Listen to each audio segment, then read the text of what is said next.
આજે તો મેં પણ બગદાણા વાળા બાપા સીતારામની આરતીનો લાભ લઈ લીધો છે.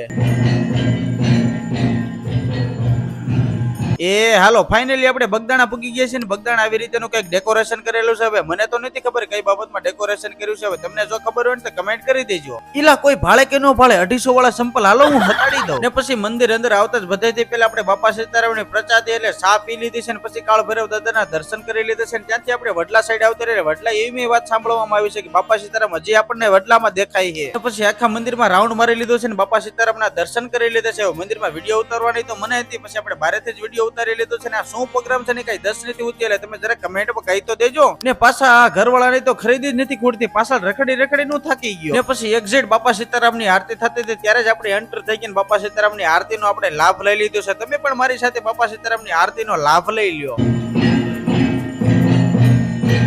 ને. પછી તો આપણે પ્રસાદીનો લાભ લેવા આવી ગયા છે ને. તો ભાઈ જોરદારની ખતરનાકની સિસ્ટમ ગોઠવી દીધી છે. ટેબલ ઉપર બધાને બેસવાનું છે ને, ડીશ ઓટોમેટિક આવી જાય છે ને, જમવાનું પણ ઓટોમેટિક આવી જાય છે. એક સાથે ઘણા માણસો એક કારે જમી શકે. લગભગ મારા ખ્યાલ પ્રમાણે એક સાથે ટેબલે બેસીને હજારો માણસોની સંખ્યામાં એક સાથે જમી શકે છે.